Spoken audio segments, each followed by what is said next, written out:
SCP-295 Cauterpillars. Object Class Euclid. Special Containment Procedures. SCP-295 is to be contained within a 50-meter by 50-meter concrete room with all surfaces coated with flame-retardant material. All personnel entering and exiting containment must comply with Level 3 containment screening.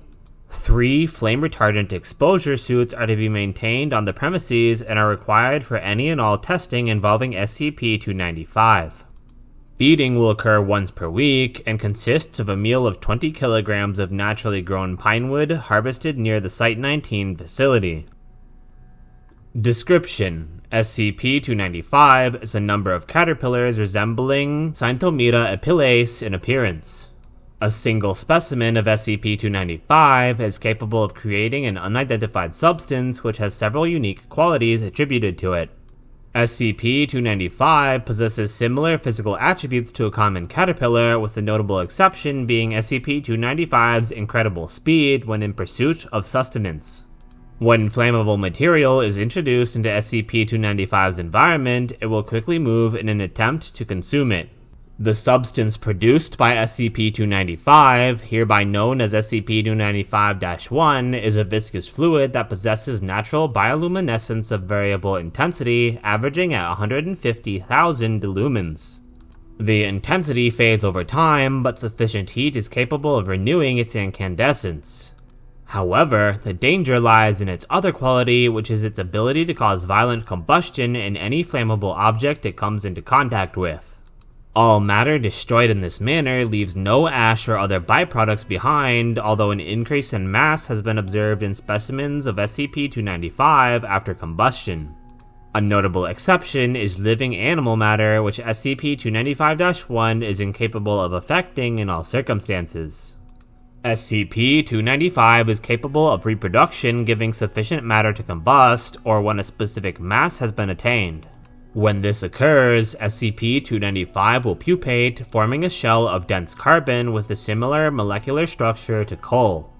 Once a week has passed, both the pupa and the specimen will combust, while the ashes reform into 2 additional caterpillars, after which the process begins anew. Occasionally, only one specimen of SCP-295 will reform from the resultant ashes rather than a pair. These ashes will not always reform immediately and can remain inert. Ashes left on personnel's clothing can reform later and further spread SCP-295's population.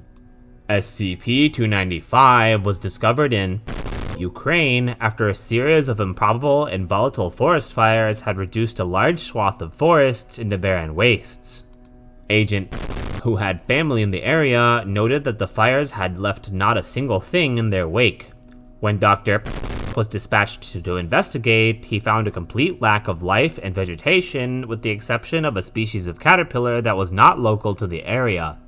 What alarmed him more, however, was the sudden deconstruction of his clothing and belongings by a swarm of starved SCP-295s. After several attempts and more than a few changes of clothing, SCP-295 was brought to Site-19 and safely contained. Addendum 295-A. Despite months of regular feeding, the number of specimens have neither declined nor have they increased since being contained. The cycle of reproduction has stayed consistent, with the majority of recorded combustion resulting in 2 new specimens. How the population has kept itself in check is unknown at this time. Addendum 295-B. See Incident 295-K. Addendum 295-C. It's possible that there are still wild specimens of SCP-295 out in the world, considering the trouble we have containing it in the lab. Any attempts to contain populations of SCP-295 in the field are to be made on location with the intent to isolate and terminate. Note: this stuff has some serious potential for weaponization if we could get enough of it out of the little worms. Find a way to carry and dispense it and you'd put napalm to shame. Agent. Addendum 295-D. Experiment Log 295-1-A. Experiment Log of Dr. Kondrecki testing practical uses of SCP-295-1. Date: 2. Experiment 1. Human consumption testing. Materials 5 milliliters of SCP-295-1. Procedure: Class D personnel given SCP-295-1 to ingest. Result: Subject reported mild heartburn and nausea, but no serious adverse effects observed. Subject's digestive system temporarily operated at 25% additional efficiency. Experiment 2. Usage as a portable source of light. Materials 20 milliliters of SCP-295-1, glass tubing, rubber grip, lighter. Procedure: Glass tubing filled with SCP-295-1, reinforced by rubber grip. Result: Device produced sufficient light to completely illuminate an area of 31 square meters at 16,145 lumens for several hours. Applying a lighter to the surface of the glass relit the solution completely.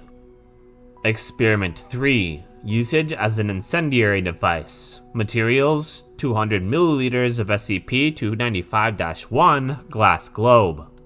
Procedure: Globe filled with SCP-295-1 and thrown into wooden test structure.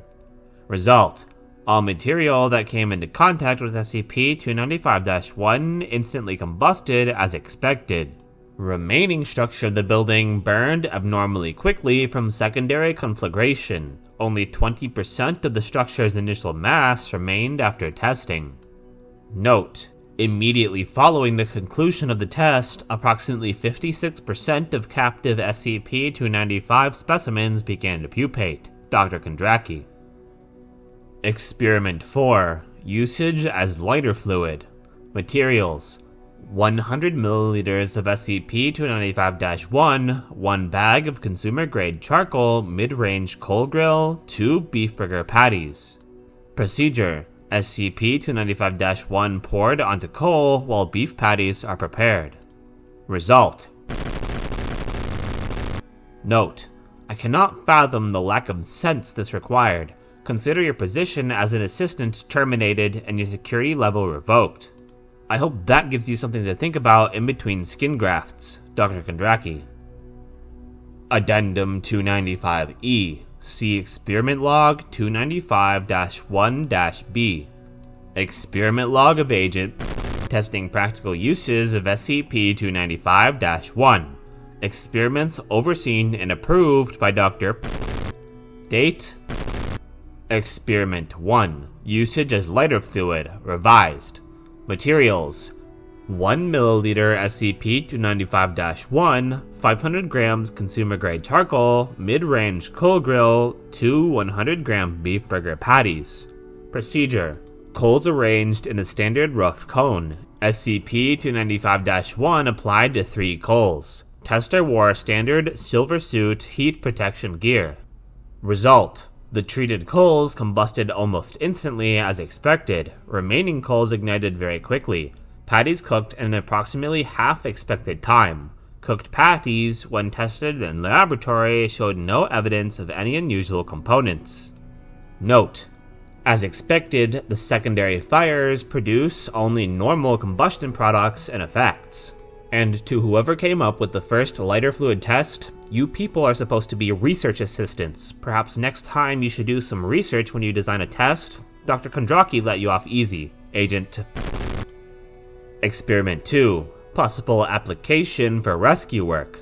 Materials: 1 D-Class personnel, 1 steel girder, 1 milliliter of SCP-295-1, 20 grams thermite paste. Procedure: Class D's leg trapped under girder. A line of thermal paste was placed on the girder upslope from the pinned leg. SCP-295-1 applied to the thermite paste. Result: The thermite ignited and combusted almost instantly, severing the girder with almost no splatter or spark. The upslope section fell to the ground. Water sprayed over the severed end, steamed only slightly and briefly. D-Class was not harmed. Note: Just what I'd hoped for. The thermite released its energy and burned through the steel it was actually touching, but the reaction was too fast for much heat to transfer to the rest of the girder. This could be a very useful intrusion technique in addition to its rescue applications. Agent. Experiment 3. Effects in an oxygen deprived environment. Materials: 1 filled 10-liter aquarium, 1 lead weight, 1 100-gram untreated oak block, 1 non-flammable syringe, 1 milliliter SCP-295-1. Procedure: the oak sample was weighed down in the aquarium, then injected with SCP-295-1. Result: over a period of approximately 2 seconds, the oak burned to charcoal. Note: interesting. Apparently there was enough air in the channels to support very limited combustion. Next time, I'll try waterlogged wood. Agent. End file.